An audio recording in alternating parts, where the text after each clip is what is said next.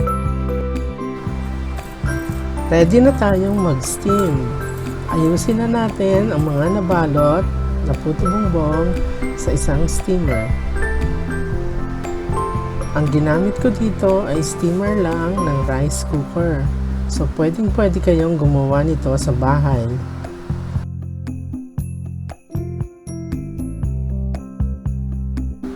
Tamang-tama, kulong-kulo na ang tubig. Ready na ang ating steamer. Steam natin ito ng 10 to 12 minutes.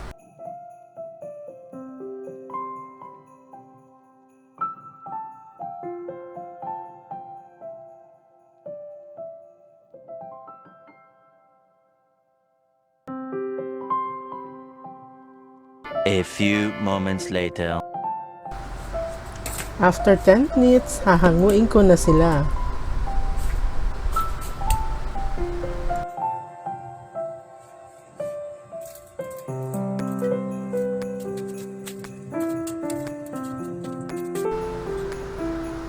I-rest nyo lang muna sila sa pinggan para lumamig ng konti at para ma-check natin later ang loob ng ating mga puto bumbong. Meanwhile, isusunod ko na rin ang other half ng puto bumbong. Ready na tayo guys, tignan natin ang loob.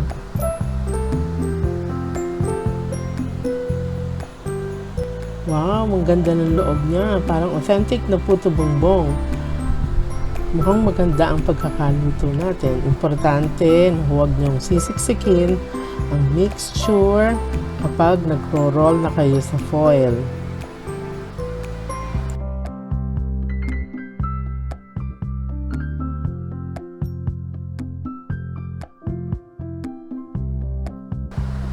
Kailangan natin ang mga sumusunod na ingredients. Condensed milk, margarine,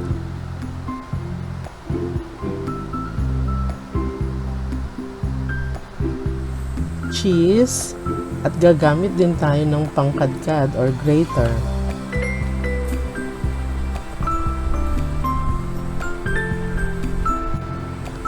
Kinayod na nyog. Tips guys, pag bibili kayo sa palengke, pag papakayod kayo, sabihin yung pangsawsawan para maging malinis ang kanilang pagkayod. Minsan kasi medyo sumasama ang bao kapag ito ay panggata. Kailangan din natin ng muscovado or brown sugar. Nilagyan ko na ng dahon ng saging ang mga containers na ating gagamitin.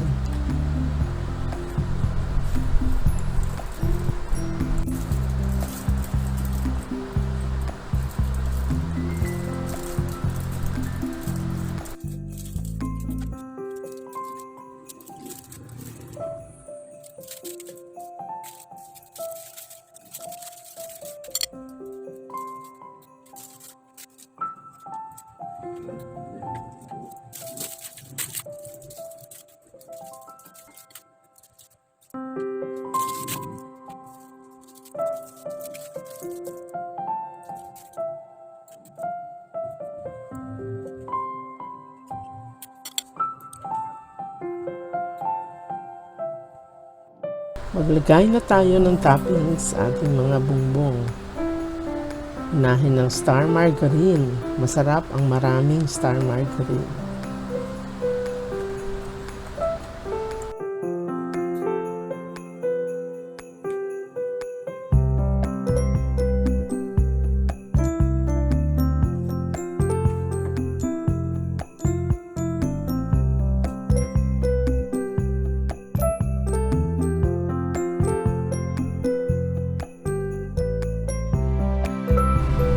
Sunod na natin ang nyog.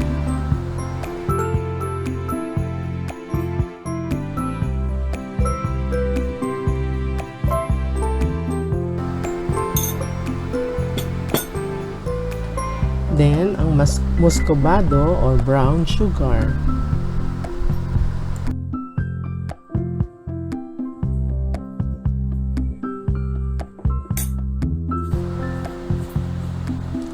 Ito Ito ang traditional na topping ng Puto Bumbong.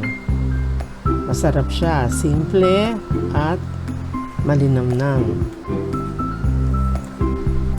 Gawin naman natin ang isa pang topping.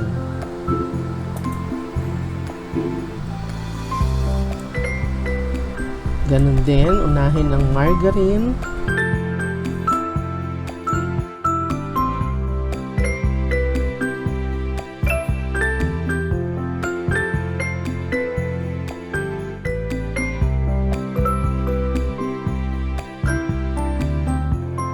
Then, ang nyog.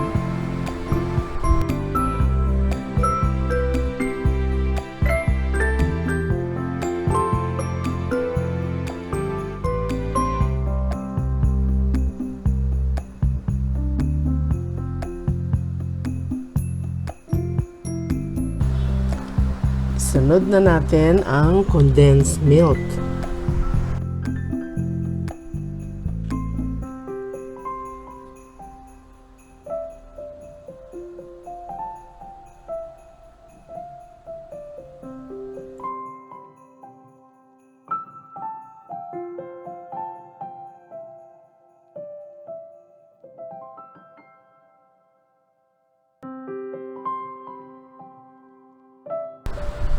Then, ang grated cheese.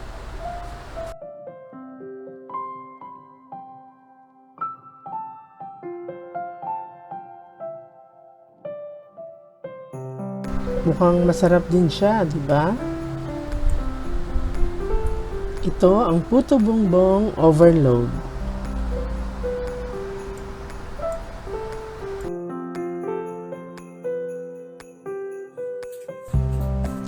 Kung isa-serve nyo naman ang Puto Bumbong para sa pamilya nyo, pwede rin kayong maglagay ng dahon ng saging sa pinggan. Mukhang authentic na Puto Bumbong talaga ang feel. And then, lagyan nyo lang din ng star margarine at yung mga susunod na ingredients.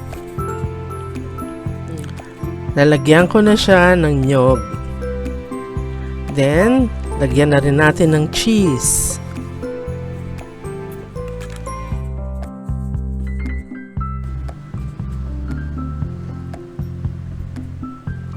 And lastly, ang condensed milk. Ayan, ready na ang ating Puto Bumbong overload para sa pamilya natin.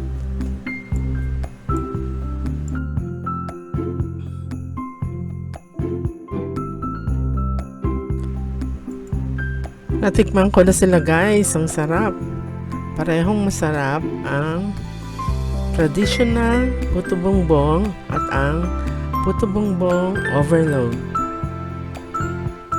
Thanks for watching.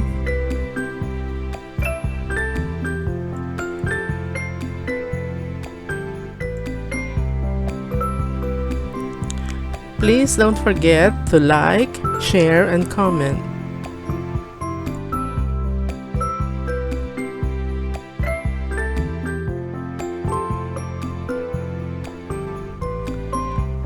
See you on the next video.